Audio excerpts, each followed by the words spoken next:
Pernah dengar nama Ken Arok? Selama ini, Ken Arok sering digambarkan sebagai tokoh yang kejam, ambisius, bahkan amoral. Sosoknya digambarkan dalam cerita sejarah dengan penuh intrik dan kekerasan. Tapi, apa benar cuma itu? Banyak tokoh Nusantara masa lalu sebenarnya punya nilai luhur dan kesadaran spiritual tinggi. Sayangnya, kisah mereka kerap disederhanakan bahkan dibelokkan, hingga kita kehilangan figur teladan dari para leluhur yang pernah membangun peradaban besar.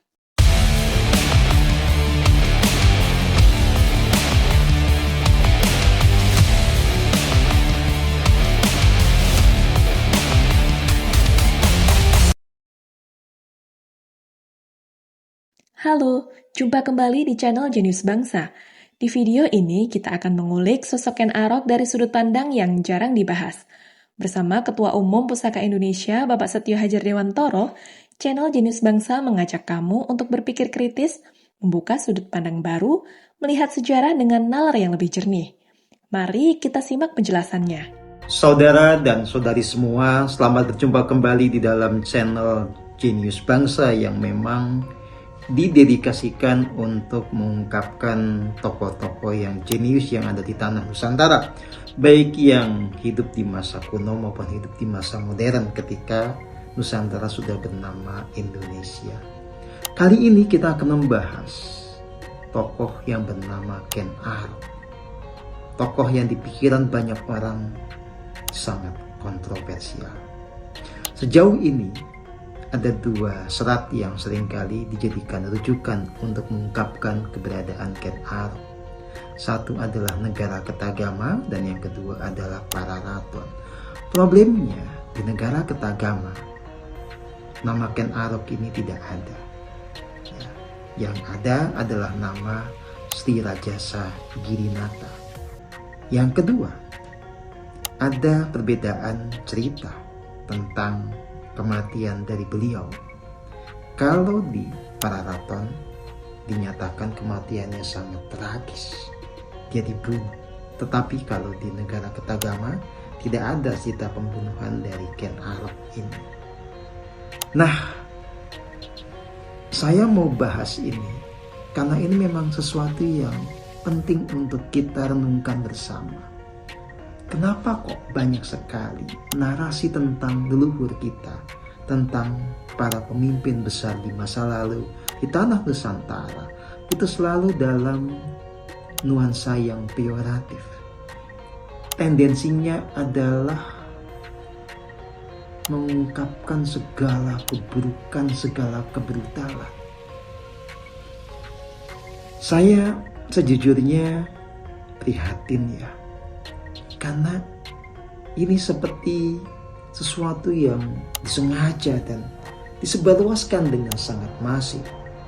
Dan ini membentuk pikiran bawah sadar dari manusia Indonesia. Karena cerita yang berkembang selama ini yang merujuk kepada Pararaton ini menggambarkan Ken Arok demikian buruknya gitu ya. Ya, jelas susah menemukan orang Indonesia yang bangga akan keberadaannya.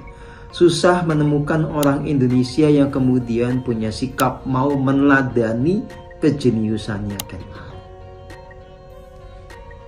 Ini jelas bertentangan dengan prinsipnya bahwa kalau kita mau kembali kepada kejayaan sebagai sebuah bangsa, kita mesti merujuk kepada apa yang merupakan keteladanan yang luhur dari para leluhurnya. Tapi kalau leluhurnya ternyata digambarkan dengan cara yang sangat brutal seperti itu, kita mau mengikuti siapa, mau bangga kepada siapa? Saya merenungkan ya, tentang fakta ini dan mencoba mencari kebenarannya.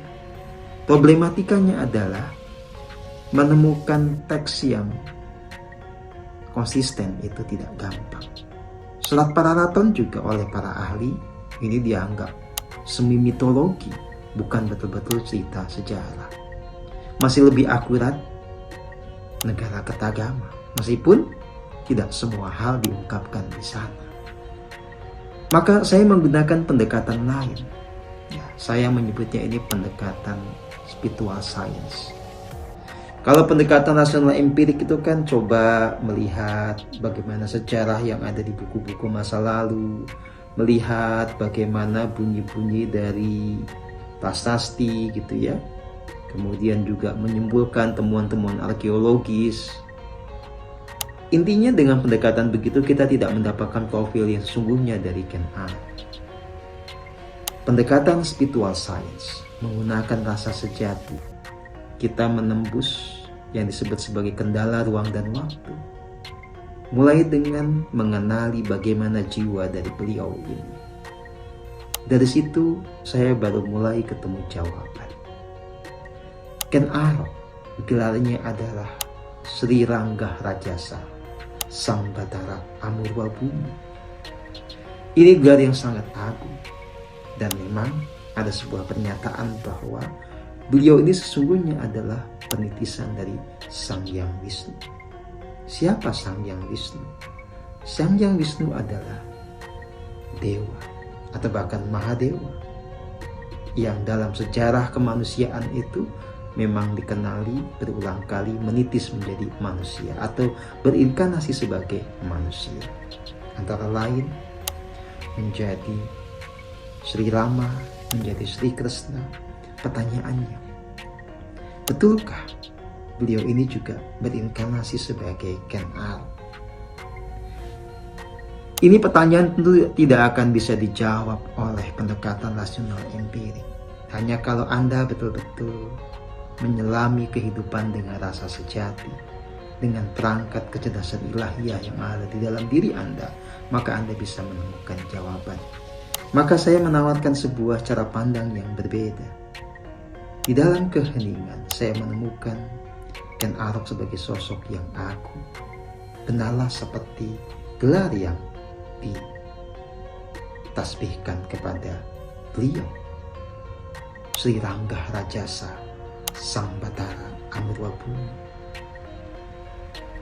Beliau ini adalah sosok yang sebetulnya dalam terminologi spiritualitas modern gitu ya, bisa disebut sebagai orang yang tercerahkan, enlightened person, orang yang memang punya kesadaran yang murni, orang yang jiwanya telah murni, orang yang telah berhasil membereskan segala sisi gelap di dalam dirinya, membereskan luka batinnya, membereskan watak angkarannya, membereskan ilusi dan jelas, membereskan juga jejak dosa di dalam dirinya, dan dia terbebas dari segala jeratan kuasa kegelapan. Jadi ini adalah pribadi yang sangat agung. Tapi kenapa para ratan menggambarkannya sebagai raja yang sangat buruk, yang membunuh Empu Gandring, ya, sehingga dia dikutuk 7 turunan. Kemudian juga dia memanipulasi Kebu Ijo gitu ya, membunuh Tunggul Ametung, merebut Kendedes. Ini sesuatu yang tidak logis. Kalau beliau ini sosok yang memang merupakan inkarnasi atau titisan dari Sang Hyang Wisnu, bagaimana mungkin melakukan tindakan-tindakan yang brutal?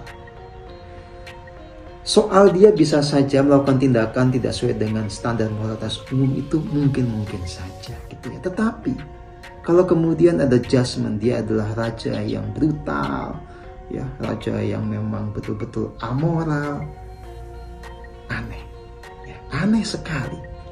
Karena pada kenyataannya ini adalah pendiri dinasti Rajasa, ya, membangun Singosari yang agung, yang nanti salah satu raja keturunannya yaitu Sri Kertanegara itu mengembangkan ekspedisi Pamalayu.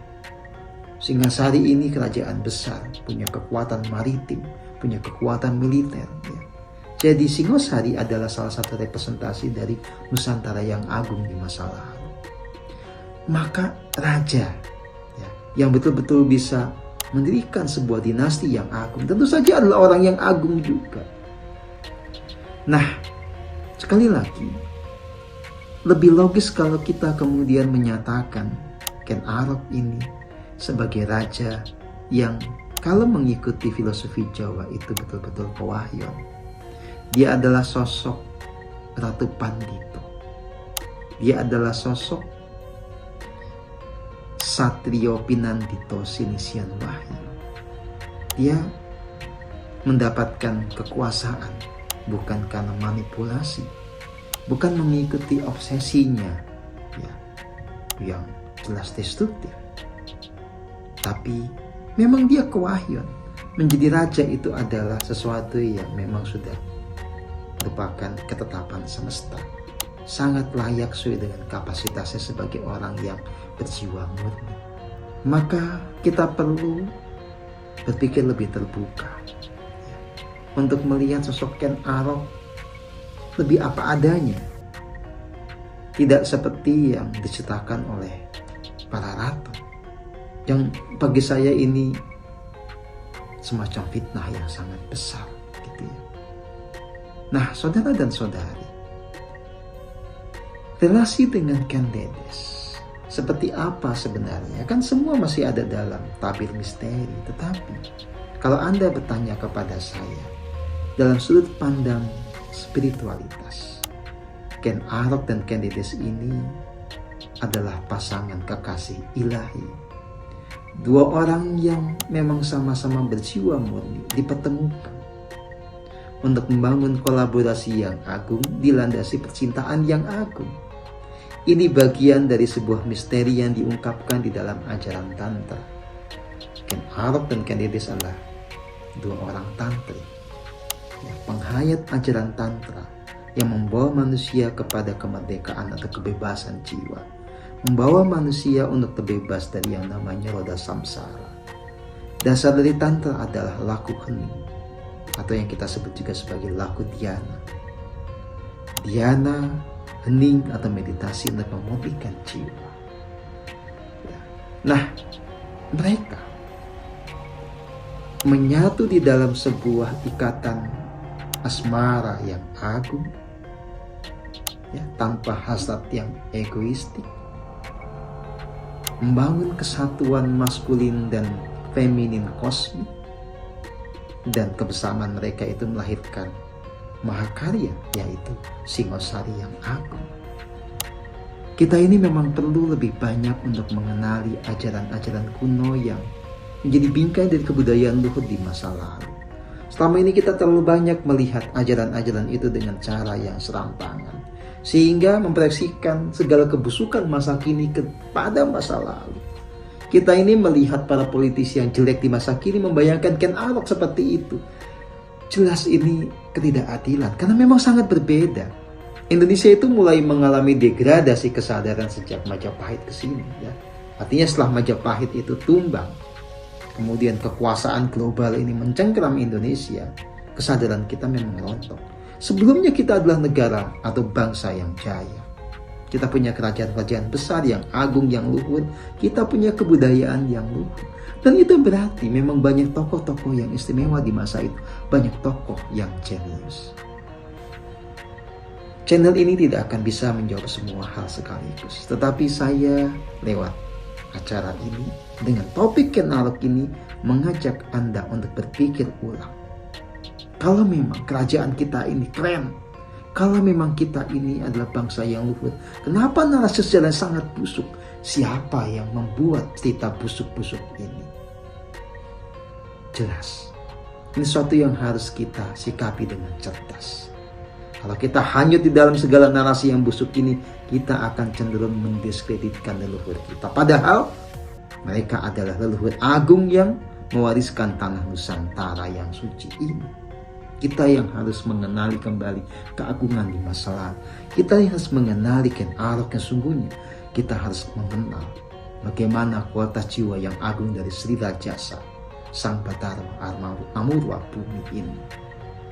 Saya mengajak Anda untuk terus belajar supaya tidak gampang percaya. Logika dipakai untuk menemukan kebenaran yang sejati. Jadi gimana menurut teman-teman? Masih mau menerima mentah-mentah cerita sejarah yang selama ini kita dengar? Atau mulai berani berpikir ulang dan kritis dalam melihat jati diri bangsa dengan lebih percaya diri? Sejarah bukan hanya soal mempelajari peristiwa di masa lalu, tapi juga cara kita memandang diri hari ini dan melangkah ke depan. Sudah waktunya kita mengenal kembali para leluhur Nusantara dengan sudut pandang yang lebih jujur dan utuh. Stay tune di channel Jenius Bangsa untuk pembahasan tokoh-tokoh legendaris Nusantara berikutnya. Jangan lupa untuk komen, like, dan subscribe.